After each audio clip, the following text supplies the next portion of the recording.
So, Paul, we've been working together now for 2 years. It'd be useful just to, to recap, because you'll be better at doing it than I will. Just tell us about your career in the military.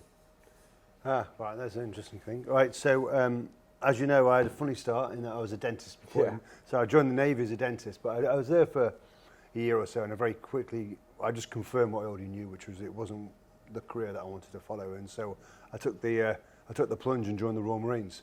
So the Royal Marines at the time was, it's not the right thing to say, but post Falklands War, we were doing a bit of a lull in terms of what war fighting we're all about. So it's a bit of a sports club.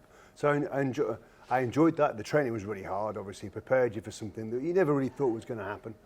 And then toward, I think, 99, 2000 was the first time we deployed to Kosovo in my case. And that was, again, it was an interesting, but it was a peacekeeping operation. And that was what we thought was the future of the military at the time. And then 9/11 just changed everything.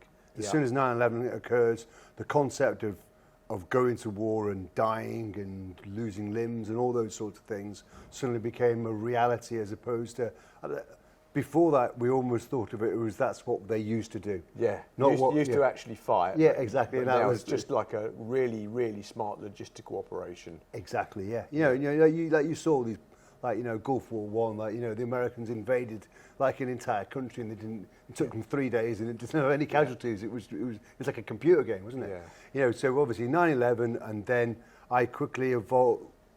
The military turned slowly. It felt at the time, but looking back, very, very quickly, in 2 to 3 years, into a proper warfighting organisation.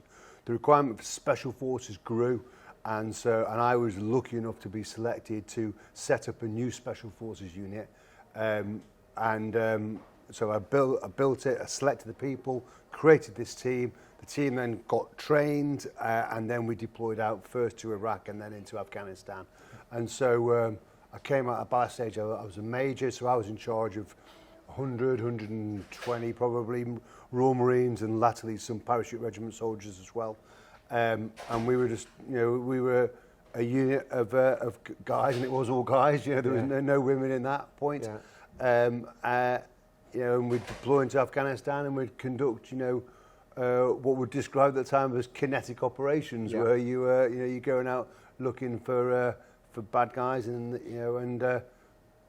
trying to impose a degree of control and order in the Badlands of Helmand, where there was very little control at all at the time. Wow. I mean, incredible experience, I'm sure. I mean, absolutely incredible. And, for me, what really interests me is there's this concept in business there. You do see people that are ex-military that move into business. And a lot of people don't understand, a lot of perhaps non-business people don't understand why people like myself, why businesses actually look for some of those skills. So it'd be really interesting to hear what you think are some of the, if you like, similarities, maybe a strong word, but what are the comparables of, the skills that you had there that you need to draw on, and the world that we're in, which is the very, relatively easygoing environment of digital advertising? Right. So I'm not going to answer this the way you think. Right, because I tend to agree with your point, the point of view that you just gave in the, what the hell has the military got to do with the with business? Because I think sometimes it can be overplayed, because they are different situations, but they're also comparable, and I'll come to that in a minute. For my own story, the very reason why I left the military was because by being thrust into setting up this new organisation, and it was in the Special Forces environment. It wasn't full Special Forces, but Special Forces environment. It's a very free environment where I could choose my people, I could choose my equipment, I could bring everything together, and nobody was really bothered apart from the results. And it was a chaotic and a very non-military world at the time. I had an enormous amount of freedom. And it was just results orientated. So although I never would have used this term at the time because I didn't understand it, I now, looking back, realised I was in an entrepreneurial environment. Yes. I was basically on a startup. Yeah. And what for me, my situation was that I thrived in that environment. I loved it. because I was on a frontier. Everything about tomorrow was unknown. I was making everything up as we went along, and then I was building a team of people who were willing to step into the unknown and make things up as they went along as well, and comfortable in the chaos of a frontier. Once that came to an end in 2000, I had a great run. I had 3 years of it, and you know, we did it. We did everything. You know, everything you can imagine. Everything you see on TV, jumping out of helicopters, lasers, parachuting, the whole lot. I came out of that. I knew I was never going to get that back. You know, because it was an abnormal situation for a traditional soldier to find themselves within. And so when I came out of that, that's why I left. You know, and so I left. And I was looking for something similar, and I joined a startup called ITG, and mainly because it allowed me to put myself back into that entrepreneurial environment. Yes. And moving fast forward to where we are now today is what startups have all got in common, and what particularly organizations that work with technology and the cutting edge of technology, which is online advertising, which literally never stops changing, is you're on a frontier.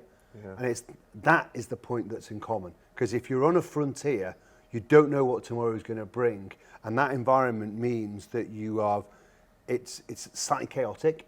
You need to sort of like you're flying a little bit by the seat of your pants, but you've got to be comfortable in that, and you've got to almost enjoy the fact that you don't know there's no routine anymore. You know, and so you know, if you think my full journey now in full cycle, you know, as a dentist, you go in every day knowing exactly what you're going to do, because nobody wants to go to see an experimental dentist, do they? No. You want people to do the same thing at the same time, the same way. Whereas where we are now, online advertising, everything. We just had this meeting today, didn't we? Where everything's changing again, and we're having to adapt and readjust to that. And so, to answer your question now, giving you that context, is what the military gave me and trained me was a confidence, and maybe a competence, but certainly a confidence to sit on that frontier, understand that there are things I know, understand that there are things that I will never know, but still be confident enough to move forward. And not just me, bring in members of your team. And, you know, I'll say this, you know, all the time. I was just talking to some of the guys here about, you know, the accountant directors, saying 50% of everything we do will be unknown. Yeah. And you've got to accept that it will go wrong. And you just got to learn from those mistakes quickly and then adapt forward. You know, not every environment gives you that, whereas online advertising and startups do. And that's what drew me into this environment.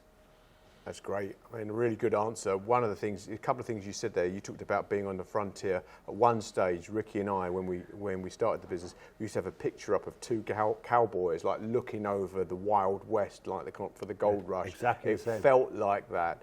And the other thing that we've always felt, we've enjoyed, or we've got a buzz from in the business, which is why we work with a lot of startups and fast-moving challenger businesses, is we love that phrase, that entrepreneurial phrase, which is an entrepreneur is someone who jumps off a cliff and builds a plane on the way down. And that's you know, I can imagine that being thrown around in the military all the time, of how people get on and just improvise and do things. I think also I can identify a bit with that, in the sense that, or how you got frustrated, in the sense that when I was after university, when I went to work for companies like Pepsi, Kraft and Disney, some of those were bits that I found were very slow moving, you know, big consumer goods companies. And this world that we're in now of digital advertising is moving very fast, and that's why we talk about those values of being fast and ahead. I guess as well, something to talk about further is that in the last couple of years, you know, with COVID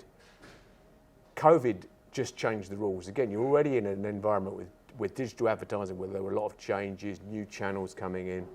And then when COVID came along, it changed the rules again, and we had to move very quickly. And I personally did a lot of I thought, there's no point reading up on business books about this. I started to read a lot of books about what happened in World War II and other conflicts where there was a lot of uncertainty. I found that really, really useful. So yeah, interesting perhaps to think about for yourself about what do you think might be ahead for digital advertising, and are there sort of similarities with how, you know, your career in the military might have prepared you? So what sort of things might we, you know, are we going to see less change, for example? Is it going to calm down and slow down and plateau? Yeah, well, the answer to that, as you know, is no. It's a leading question. Yeah. I can't possibly see how that's going to work out. The just to go back to you know, you can learn lessons from the military, and I don't want to overstate this, because I think you can learn lessons from lots of things. The military is just a very, you know, it's military pornography. Yeah, it's yeah, exciting. yeah. People enjoy it for those reasons. It's more exciting than widgets, isn't it? You know? Yeah, exactly. But the military does inevitably find itself in dynamic and chaotically evolving environments. You know, and so those things are true. Okay, and the militaries historically have evolved very quickly in those situations, and the British military did. To be honest, you know, after 9/11, we were a peacetime armed forces. I don't want to say that too harsh, but to an extent we probably were. We certainly weren't ready for the IED threat, you know, in terms of our equipment, you know, and evolving through that. Like, I trained, I never wore any body armour in any training ever. Wow. Okay, Wow. and we were commandos, and we would sneak around. We had paint on our faces, and we would never wear body armour because it would slow us down. But all without Kevlar. Yeah, with no Kevlar, because we were so sneaky and great, and we didn't use all that kind of stuff, because that was what soldiers wore. We were commandos. But I mean, literally, 10 minutes into a firefight, you get as much Kevlar as you possibly can. Yeah, that's right. You know, and that's, I'd have everywhere. Just literally. You got just magazines. a little slit of eyes coming out. And you got magazines everywhere, and you just sort of like, you run it, and you're moving like at 1 mile an hour. So you do evolve into you know, your reality here. And so, but coming back to digital advertising, what do I think is going to happen? Like, I don't know in terms of like literally what's going to happen, but I do know it's going to diversify. I know that you're going to need more and more decision makers at a lower level, and that's one thing that certainly commando forces and special forces do very, very well. Yeah. They have this concept of a strategic corporal, which is a corporal is a guy who will run a team of 8 and maybe 10, whatever, and those individuals typically don't go to great universities, and often they are not particularly well educated, but they're nearly always really highly intelligent. Yeah. But they've just come from the wrong side of the street, and so they've not had the education you'd expect, and so they don't often realise how bright they are. They just have risen to the top of you know, first amongst equals, if you will, because they just have got an inherent ability to make decisions quickly and to lead things, and so. In the same way that commando forces and special forces who put themselves first into the most chaotic environments and just sort themselves out and move the way on because they've got a small team, autonomous decision making at a small level, that is what I think will happen in our. Well, that's what we're designing for now. If you think the way our team is evolving around Mon and the guys is you're dropping down your decision making to a lower level, that sort of decentralized decision making, and to do that you've got to free up the mind of some of these junior leaders, you know, because they're not used to they're brought into a world where the older cleverer people tell them what to do, and they just do it, whereas that world simply cannot move fast enough for the speed at which we're embracing change. And so giving them the confidence but also the cognizance to know that they have to make those decisions, because if they don't make those decisions, pushing up the chain means it's going to be too late, and too late's dead anyway. And so it's empowering those junior leaders is the thing, which I think is both a challenge but also the most exciting thing about the whole thing. You know, because they're all capable. Yeah. You know, I think back now, you know, age is a funny thing at that 18, 19, 20, 21-year-old. As a parent, you defend a 22-year-old kid who's right to come back and live at home for a few more years just to mature before they move on. Whereas my life was saved on multiple occasions by an 18-year-old kid with a gun making the right decision. Yeah. Wow.